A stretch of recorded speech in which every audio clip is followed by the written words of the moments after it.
You can do everything right and still end up broke because the game is rigged at the psychological level, not just the financial level. And in 2026, with AI replacing middle-class jobs faster than most people can retrain, the real question is not how to make money. The real question is why you keep making the same decisions that protect everyone else's wealth while your purchasing power quietly gets drained. This is not financial advice, this is financial education. And I want you to listen carefully, because the lesson you were never taught about money is that wealth is not primarily a spreadsheet problem. It is a mindset problem disguised as a numbers problem. It is fear disguised as caution. It is greed disguised as ambition. It is timing disguised as hard work. And it is the long shadow of luck and risk disguised as personal responsibility. You are going to learn 5 rules that shape real wealth, not the fantasy version sold by social media. You will learn why most people chase advice that only works in a narrow window. You will learn why your background quietly writes your financial behavior before you even notice. You will learn why pessimism feels safer, but optimism built on reality is often what actually protects you. You will learn why a few rare outcomes can decide your whole future, even when the rest looks like failure. And finally, you will learn the uncomfortable truth about happiness, time, and why getting rich can still leave you feeling trapped. Let's start with the rule nobody wants to hear, because it makes you feel less in control. The first rule is that financial outcomes cannot be explained only by you. People love the story of the lone hero who climbed out of poverty by sheer discipline. It sounds good. It makes you feel like there is a button you can press that will unlock the life you want. But the cold truth is that luck and risk are not optional background details. They are core variables. Think about the simplest example: access. Access to information, access to education, access to opportunities, access to networks, access to timing. In 1968, there were roughly 300 million teenagers worldwide. The number sounds huge until you remember that a global world still concentrates opportunity in specific places. Out of that massive population, there were about 300 students at Lakeside School in Seattle. That school had advanced computers available for students, computers that were basically inaccessible to most high schoolers at the time. Only about 1 in 1 million teenagers could realistically access that kind of technology during their formative years. That access mattered. Bill Gates attended Lakeside, and later he said bluntly that without Lakeside, Microsoft would not exist. But the point is not to worship Gates. The point is to understand the mechanism. The mechanism is that wealth often starts with being in the right lane at the right time with the right tools.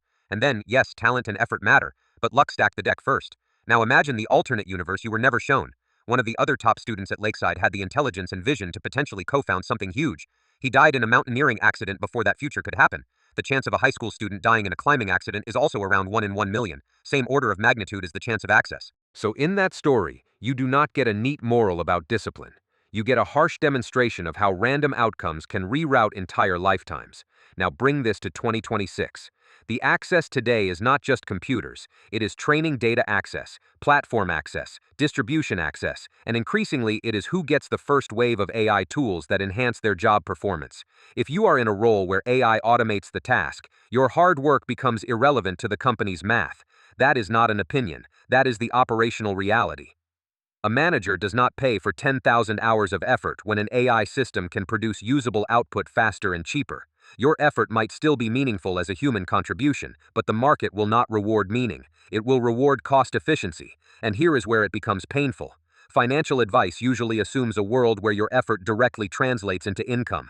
In a world with AI disruption, your effort may translate into productivity without translating into wages. That means your risk changes. Your job security risk goes up while your perceived control goes down. They knew about automation trends years earlier, but they kept selling you the old ladder. The old ladder says work harder, learn more skills, and you will be rewarded. In 2026, that ladder still exists, but AI changes the physics of the climb.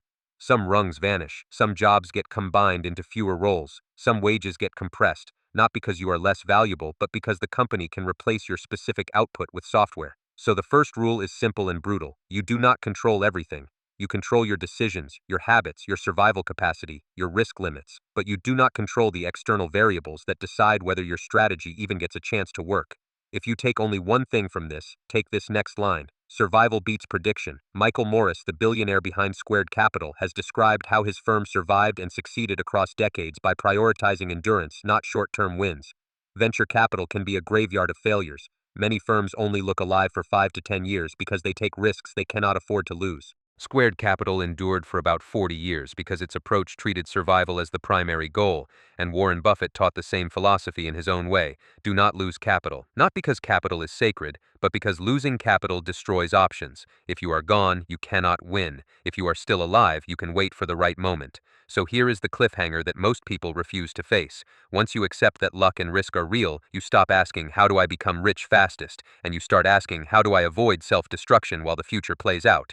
That shift changes everything about what you should prioritize, and it leads to the second rule about how your financial behavior is already programmed. But before we go there, answer this question for yourself in silence. When you hear a financial strategy online, do you ask whether it fits your timeline and your environment, or do you just copy it because it feels smart? Your answer will reveal why your results are predictable. The second rule is that your DNA of finance is shaped by when and where you were born. This is not genetics in the cute sense. It is exposure. It is the economic weather you grew up in. It is the inflation you felt in your groceries. It is the asset prices you watched rise or fail. It is the default beliefs you absorbed without formal training. People who grew up in different decades often develop opposite financial instincts. In the middle of the 20th century, a stable government job felt like security. In the eras when entrepreneurship and markets were booming, investing in the private sector felt like the path to freedom. Your financial identity becomes a cultural product. Even in the United States, which is often treated like a single financial experience, the lived differences are massive. People born around the 1950s and 1960s experienced different market regimes than people born in the 1970s or 1990s. Those differences change how comfortable someone feels with risk, volatility, and debt. Imagine two people. One is born in the 1950s, and their early adult life includes a period where stock performance feels dull and slow. The other is born in the 1970s and watches the S&P 500 rise dramatically across formative years. Their brains build different truths about investing. One thinks markets are weak and therefore believes in caution. The other thinks markets reward persistence, therefore believes in opportunity. Now connect that to 2026. The average young worker today is staring at a world where housing costs are detached from wages. They are being told to invest while rent rises and mortgage affordability collapses. They are being told to stay invested while insurance markets collapse in climate-driven regions. They are being told to build wealth while their cash flow is squeezed by rates that may be stable on paper but still remain high enough to make borrowing painful. This matters because people make decisions based on the models they mentally carry, and those models are often wrong, but they feel rational because they match the story they learned. When you believe the world rewards certain behaviors, you become emotionally invested in those behaviors, even when the evidence changes. And here is the mechanism nobody explains on finance channels. Your decisions are not driven purely by logic. They are driven by the kind of information your mind finds credible. If you grew up thinking that stable jobs are the safest route, you may overvalue stability in a market where stability can be temporary and AI can remove job categories overnight. If you grew up thinking that stock gains are inevitable, you may ignore risk controls during a bubble and then panic during a drawdown. Now a micro story, because numbers do not do justice to this. Picture a 32-year-old nurse named David. He is not lazy, he is not stupid, he did not fail at money. He works shifts because that is what the system requires. He watches his friends invest in index funds and thinks, okay, maybe that is the adult thing to do. But then his rent increases again. His insurance premium jumps, his credit card balance grows because the buffer he needed is gone. He tells himself he can invest later, after this year stabilizes. He says those words like they are a promise to the future. But what happens in 2026 is that stability rarely arrives when you want it. The future keeps charging you interest. You can delay investing, and the problem is not that you are making a wrong moral choice. The problem is that you are delaying while inflation and life costs keep eating your runway. Now overlay AI disruption. Suppose David works in a hospital system that uses AI scheduling and documentation automation. His role becomes more efficient on paper. His wages do not rise at the same speed as productivity. The market squeezes labor costs. So David does something people do when they feel cornered. He becomes conservative with one money goal but reckless with another. He cuts the wrong expenses. He buys short-term solutions. He takes high-interest debt to survive today. And he tells himself, I will fix it later.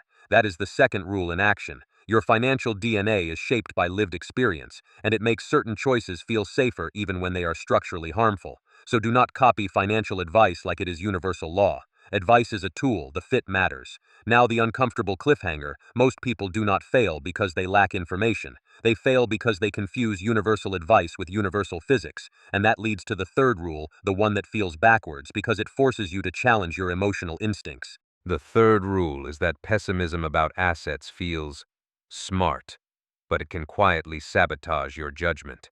People tell you to be optimistic, but in reality, most humans are pessimistic by default when it comes to money. They do not trust easy hope. They trust caution. They trust the nervous sensation that says something bad will happen. That caution has a purpose. Pessimism can be a warning system. It can protect you from denial, but it becomes a trap when it replaces thinking with fear. So why does this happen? Because negative outcomes are more attention-grabbing than positive outcomes. The brain is built to respond to danger. When the stock market drops 40% in 6 months, the news is everywhere. Politicians suddenly speak in emergencies. People search for explanations. Everyone has a theory. But when markets average upward gains of more than 140% every 6-year period, that patience is invisible. Media does not reward the slow climb. Catastrophes are dramatic. Growth is quiet. You can miss 10 years of compounding because you were trained to react instantly to red ink. There is another angle. In the last 50 years in the United States, medical progress has saved hundreds of thousands of people every year. But you rarely see headlines that feel like relief. You see headlines that feel like shock: airplane incidents, terror events, sudden disasters, disasters that happen overnight. The mind learns that sudden bad events are real and constant. It learns that slow good events are too slow to matter. This creates financial pessimism that feels like realism. And realism is valuable, but only if it is connected to strategy, not just mood. Now in 2026, your pessimism is amplified by overlapping stressors.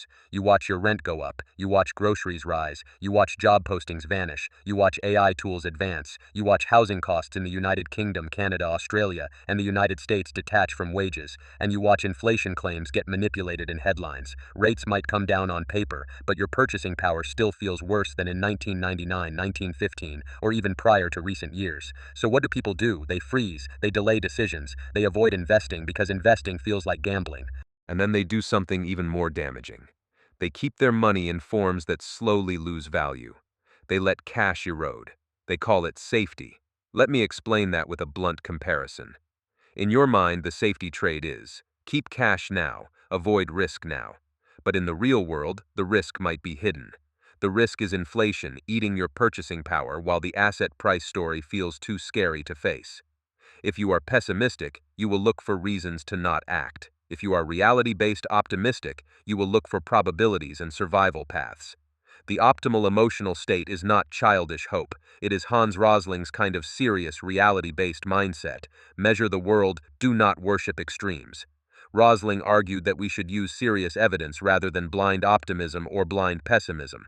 That is not a comforting quote, it is a decision framework. It asks you to separate your feelings from the data. Now I want you to picture what reality-based optimism means in your life. It means you accept that risks exist. You also accept that the default direction of many economies over long-time horizons is improvement in productivity, medicine, technology, and wealth creation.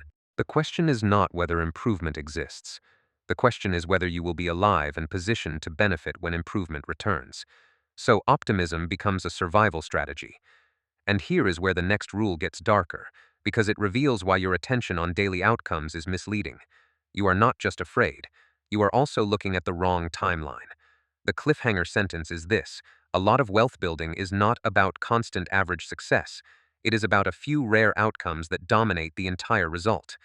And if you focus too much on the day-to-day mess, you will quit right before the one thing that matters appears. That leads to the fourth rule, the long tail effect, where a tiny fraction of outcomes can decide everything. We need an example that actually makes your stomach drop.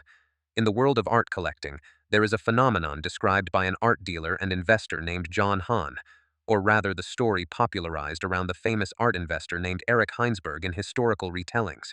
He owned a huge collection. Most of the pieces were not priceless masterpieces, but he bought in volume and held for a long time. The magic came when a small subset of works became famous and dramatically increased in value. Think about it like this.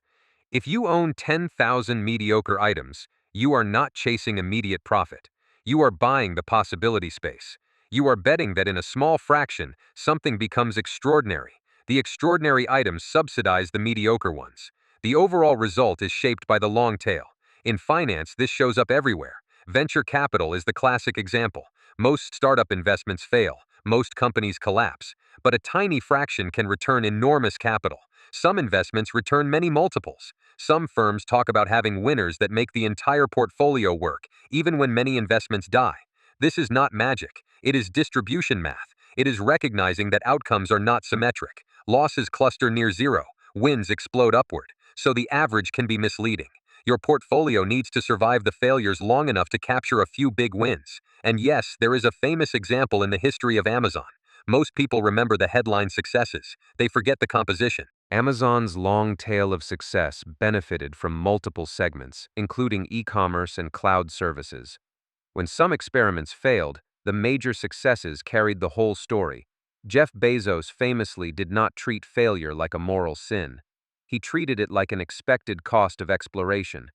He communicated that the company would keep searching for larger opportunities that could fail too. Now translate long-tail thinking to real life in 2026. You are not investing like a venture capitalist with a portfolio. You are investing in your human capital, your savings behavior, your job transitions, your skill stack, and your resilience under economic stress. But the same distribution logic can apply. If you keep reacting to every short-term loss, you will miss the rare compounding catalysts. Let's talk about your portfolio in a realistic way. Most people in 2026 have at least 3 pools of money and opportunity: their job income, their savings buffer, and their ability to learn or pivot. AI disruption attacks the job pool first. Inflation attacks the savings buffer. Climate disruptions add shocks through insurance and relocation costs. Those shocks are not evenly distributed. They happen randomly and unevenly. That means your financial path is subject to long-tail outcomes too. One unexpected expense can wipe out a buffer. One job transition can increase wages. One AI-enhanced skill certification can make you valuable again. If you only focus on whether each week feels stable, you might miss how long-tail outcomes are created. The big win might arrive from a slow, boring habit you did not notice. It might arrive from one conversation. It might arrive from one decision to keep your capital alive and avoid catastrophic loss. Now the next rule becomes relevant. A lot of success is not about being right all the time. It is about being right occasionally and staying in the game long enough for the rare wins to show up. And that leads to the fifth rule, which is the most misunderstood and the most personal. The fifth rule is that time is the investor you cannot replace. It is not a poetic idea. It is a mathematical dependency. The people who look like geniuses usually just started earlier, stayed longer, and endured the boredom and the drawdowns without quitting. Warren Buffett is often used as an example. He began investing young. He did not wait for perfect knowledge. He built the habit of investing while his peers were busy spending and proving themselves. His wealth growth accelerated with age, but the key factor was early start plus long duration plus compounding. Let me show you the math in a way your brain can feel. If you invest $10,000 at an annual return of 8% and keep reinvesting, after 1 year you have about $10,800.